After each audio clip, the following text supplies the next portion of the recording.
Welcome to our channel Heman baby Telugu. Bigg Boss season 9 11th family వీక్కి సంబంధించిన latest updates and Thursday ఈవినింగ్కి voting analysis ఎలా ఉందనేది ఈ వీడియోలో తెలుసుకుందాం. వీడియోని ఫస్ట్ టైం చూస్తున్న వారు లైక్ చేయండి, అలాగే సబ్స్క్రైబ్ చేసుకోండి. మీ ఫేవరెట్ కంటెస్టెంట్ ఎవరు, ఈ వీక్ మొత్తం మీరు ఎవరికి ఓట్ చేశారనేది కామెంట్ సెక్షన్లో కామెంట్ చేయండి. ఈరోజు 3 ప్రోమోస్ అయితే వచ్చాయి. ఫస్ట్ ప్రోమో వచ్చేసి కళ్యాణ్ వాళ్ళ డాటర్, సెకండ్ ప్రోమో వచ్చేసి రీతు వాళ్ళ మదర్, థర్డ్ ప్రోమో వచ్చేసి కళ్యాణ్ వాళ్ళ మదర్ వచ్చి వెళ్ళడం.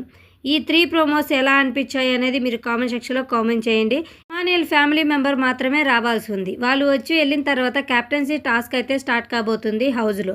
ఈ వీక్ ఎవరు క్యాప్టెన్ అవుతారనేది నెక్స్ట్ వీడియోలో చూద్దాము. ఇక ఓటింగ్ అనాలిసిస్ చూసుకున్నట్లయితే ఫస్ట్ ప్లేస్లో కళ్యాణ్ ఉన్నాడు 33.34% ఓటింగ్తో. అన్ని వెబ్సైట్లో క్లియర్గా టాప్ ప్లేస్లో అయితే ఉన్నాడు. డే 1 నుంచి మంచి ఓటింగ్ అయితే పోల్ అవుతుంది. ఇక సెకండ్ ప్లేస్లో ఇమానియల్ ఉన్నాడు 26.19% ఓటింగ్తో. ఇమానియల్కి అఫీషియల్లో మిస్డ్ కాల్ ఓటింగ్ అయితే ఎక్కువ పోల్ అవుతుందనే అప్డేట్స్ అయితే ఉన్నాయి.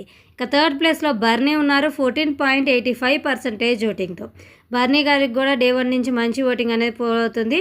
వీక్ స్టార్టింగ్ నుంచి కూడా థర్డ్ ప్లేస్లోనే ఉన్నారు. ఇంకా తనుజ ఓటింగ్ యాడ్ అవడంతో జోన్లో ఉన్నారు కాబట్టి ఈ వీక్ ఎలిమినేట్ అయ్యే ఛాన్సెస్ అయితే లేవు. ఇక ఫోర్త్ ప్లేస్లో డీమన్ పవన్ ఉన్నాడు 9.69% ఓటింగ్తో.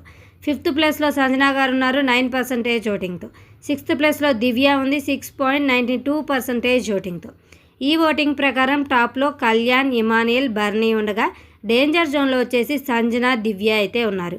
ఓటింగ్ ప్రకారం అయితే ఈ వీక్ దివ్య ఎలిమినేట్ అవుతుంది. అలా కాకుండా ఏమైనా చేంజెస్ చేస్తే సంజన గారు కూడా ఎలిమినేట్ అయ్యే ఛాన్సెస్ అయితే ఉన్నాయి. ఈ ఇద్దరిలో ఎవరు ఎలిమినేట్ అవ్వాలని మీరు అనుకుంటున్నారో కామెంట్ సెక్షన్లో కామెంట్ చేయండి. Thanks for watching.